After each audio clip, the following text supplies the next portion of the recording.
Hello, everyone. Today's video is about how to give a presentation in your class or at work, or maybe as part of a conference or seminar. You may find yourself in a situation where you have to stand up in front of a group of people or come onto a Zoom chat like this one and give a presentation. You're going to present information or present an argument for some topic, and you want to tell people about the topic to start a discussion. So what are the basic steps? What is the basic structure of any good presentation? Today we're going to look at those steps. We're going to listen to a sample presentation and then talk about some ways to organize your thoughts. Today's sample presentation will be about a hydroelectric dam. It's located in South America, and they'll be talking about the benefits and the drawbacks. That is, the advantages of the dam and the disadvantages. So this is a very common kind of presentation where you're talking about some topic and you're talking about the positives and the negatives, the pros and the cons. You know, what's good about this thing, what's bad about this thing, and often you're giving your own opinion, right? Or the opinion of other people about this topic. So what are the basic steps that we will see in this sample presentation? The first part is simply the greeting. This could be as simple as saying, good morning, good afternoon, or hello, everybody.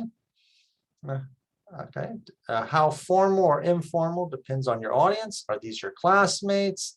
Or, you know, your peers? You might just say, hi, guys, or hi, everybody. If it's a more formal setting, you're giving a presentation at a conference, you could say good afternoon, good evening, whatever time of day it is. Very simple.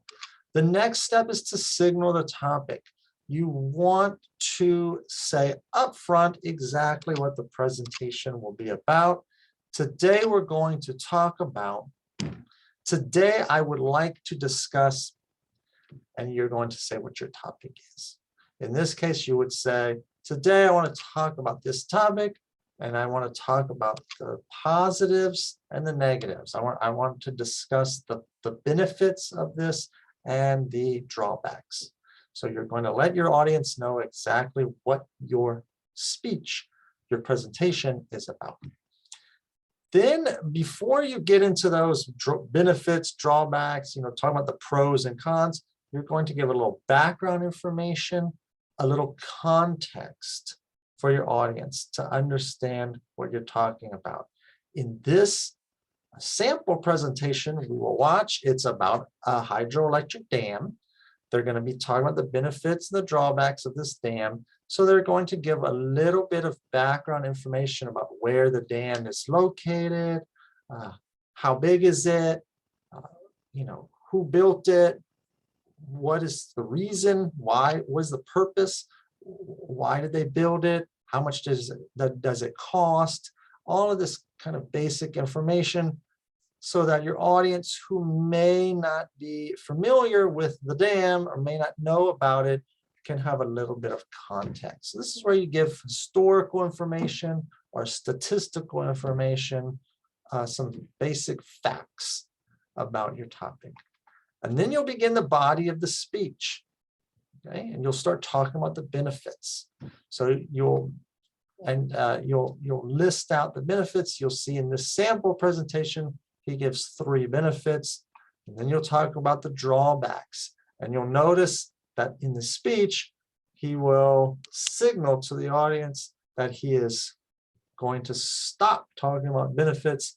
And now I'm going to talk about drawbacks or disadvantages. And there are 3 disadvantages that he will discuss.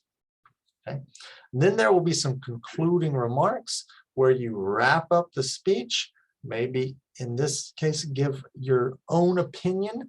Do you think that it's more beneficial or that there are more drawbacks? Is this a good thing, a bad thing, or is it a question?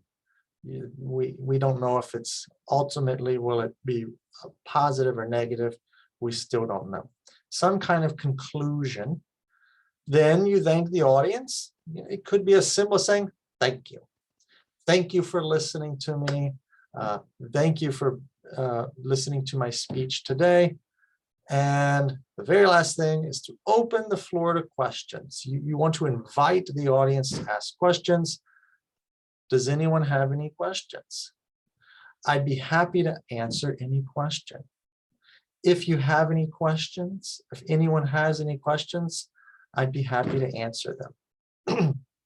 And then see if your audience has any questions. So these are the basic steps of any presentation. Okay, no matter what your topic is: greeting, signal the topic, background, the body of your speech, conclusion, thank you. Does anyone have any questions?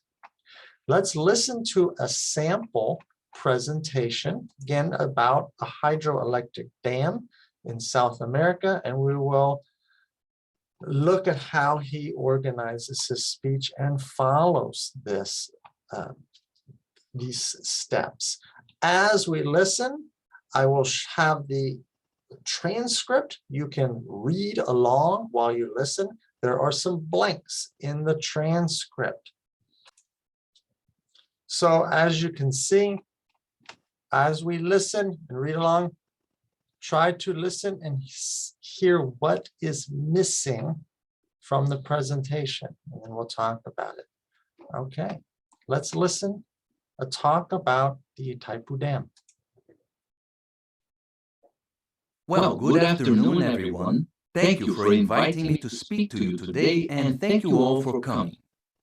I'm here to talk to you about the Itaipu Dam, located near the border between Brazil and Paraguay, not far from a series of fantastic waterfalls in the Iguaçu National Park. Today I'm going to discuss both the benefits that the dam has brought to Brazil and Paraguay, as well as some of the problems it has caused. The Itaipu Dam is of course a great engineering achievement. It consists of 4 sections which total nearly 5 miles across. It's one of the largest dams in the world. The reservoir behind the dam, which collects and holds the water from the Paraná River, is about 100 miles long. It's truly enormous. As you can probably imagine, building a dam this size was quite a task. They actually had to change the course of the Paraná River while they were building the dam. This required about 40,000 workers, so a lot of jobs were created. But it's not only the size of the dam that's impressive. Its benefits to the region are impressive too. The Itaipu Dam provides about 20% of the electricity used in Brazil and about 75% of the electricity used in Paraguay. That electricity goes to millions of homes and businesses, so it's good for the economy of both countries. The dam has also become a major tourist attraction, which is good for the economy as well. Visitors to the dam can go on free tours. They can also go sightseeing in the beautiful natural areas near the dam. Another important benefit is that Brazil and Paraguay are now able to manage one of their most valuable resources, the water that flows in the Paraná River. Drought can be a real problem for farmers and other people living in the region. Fortunately, the reservoir behind the dam supplies a large amount of water for irrigation, water that farmers can use to grow food. Now, as is the case with any large dam, there are risks associated with the Itaipu Dam. For example, when the reservoir behind the dam was filled up, it covered more than 520 square miles of land with water. It's really a large lake now. As a result, around 10,000 families, perhaps as many as 50,000 people, lost their land and had to leave the area and find new homes. Historical and cultural sites are now underwater too because of the dam. Archaeologists are quite upset about this, and with good reason. Other people are concerned about how the dam is affecting the environment. Besides the forest areas that were lost when the dam was built, farmers nearby are saying that the water in the reservoir is affecting the local climate by actually raising air temperatures by about 4 degrees Celsius. They're saying the water in the reservoir heats up with energy from the sun, and in a warm part of the world, that's not a good thing for farmers. And speaking of heat and drought, in some years the amount of water in the river has been much lower than normal. This reduces the amount of energy the dam can produce. Perhaps the most significant disadvantage of the Itaipu Dam has to do with the agreement between Brazil and Paraguay. It's a binational project, and both countries should be sharing the energy and the money generated by the dam. But not everyone thinks that the agreement is fair. There were some changes to that agreement in 2009, and more changes will be needed in 2023 when the agreement ends. Hopefully, both countries will be happy with those changes, and both countries will share equally in the benefits from the dam. So, as we can see, although the Itaipu Dam has caused some serious problems in the region, its benefits are more significant since it helps solve two of the biggest problems in the area: the energy demands of two growing countries and not having adequate water for farming.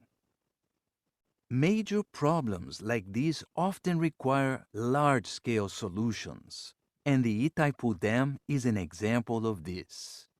Again, thank you all very much for coming today. Now, are there any questions? Okay. If you need to listen again, go back into the video, listen again, and try to fill in those blanks. See if you can hear what he's saying. And then we're going to talk about it. So let's look at what he was saying. How did he organize his speech?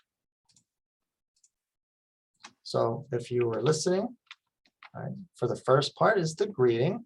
He just says simply, "Good afternoon, everyone." Right? And then he thanks the audience right at the beginning. He signals the topic. He says, "I'm here to talk to you about." Right? You can say, "I'm here to discuss." Right? "I would like to tell you about." Some words of that nature. Then his subject, which is the Itaipu Dam.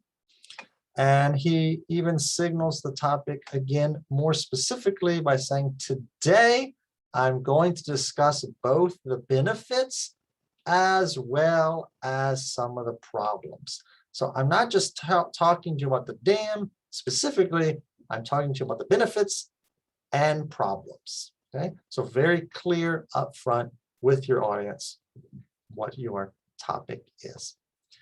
Then he gives us some background information, a little context. If your audience is not familiar with the Itaipu Dam, you can tell us. He tells us where it is. He tells us how big it is. He tells us that there were 40,000 workers involved. So it's a big project. Okay. Then he signals to the audience that he is going to start talking about the benefits. He says, "But it's not only," right, "the size of the dam, the benefits are impressive too." So this is a common structure, not only, but, right? Not only the size, but the benefits too. He mentions the word benefits. So now the audience listening knows that he will start listing the benefits. He gives us his first benefit, the electricity. Then when he wants to stop talking about the electricity, start talking about the second benefit, he uses a word also. Okay? So you will commonly hear words like also, additionally, in addition, furthermore, moreover, right? You could even just say secondly or second, right? The dam has also become a major tourist attraction. When he wants to stop talking about tourism and tourists and start talking about the third benefit, he says another important benefit is. Okay? So you can say another, finally, a third benefit is, again, signaling to your audience that this is the third benefit. Then he needs to talk about the risks or the drawbacks. So he's going to try to, again, signal to his audience that I have stopped talking about the benefits. I'm going to start talking about the negative, the cons. He uses the word risks. Right? It could be risks, drawbacks, disadvantages, but you need to mention those risks so your audience is prepared to start listening to your list of risks. For the first risk, he says, for example. He gives his example talking about how all these 50,000 people lost their land, right? For drawback number 2, he says, other people are concerned about. Again, we have that word other. So one disadvantage is another disadvantage is. Some people are worried about, other people are concerned about. These are kind of structures to, again, organize your ideas. This word other lets your audience know that you're on number 2. For your last one, he says, perhaps the most significant disadvantage is. So if there's one disadvantage that you think is the worst, the most important, the most significant, the highest, the biggest, that should always go at the end. So you would say one good thing, a second good thing, but the best thing. Save the best for last, right? One bad thing, another bad thing, but the worst thing. Save the worst for last. So he says the most significant disadvantage is, he starts talking about it. Now he wants to conclude his speech. So he needs a little phrase or expression there to let his audience know he's finished. He says, so as we can see, and that tells the audience, I'm finished. So as we can see, so as we have seen, so as I was saying, right? If you want to be very formal, you can say in conclusion, okay? But let your audience know that you're starting your conclusion. He repeats, right, that he was talking about the benefits and problems. So those were the 2 main ideas, the benefits, problem. You need to summarize that, repeat that in the conclusion, okay? And then at the very end, again, always end with a thank you. Thank you all very much. Thank you so much for listening to me today. And the very last thing that you will do is ask for questions. You can say, any questions? Are there any questions? Does anyone have any questions? Okay. If you want to go back and listen to the video again to see how he organized it, you can also watch the video again and see how he organizes his PowerPoint presentation to match the structure of his speech. When he's talking about the first benefit, he has 1 slide on the PowerPoint listing the benefit, details of the benefit. When he starts talking about the second benefit, he goes to another slide on the PowerPoint to list the details. So 1 benefit or 1 disadvantage gets 1 slide on the PowerPoint, and the PowerPoint follows the speech. Right? If you were going to give a speech in your class, this would be a great way to organize your ideas. So whatever your speech you need to give, whatever presentation you need to give, good luck. I hope you do well. Thanks for watching.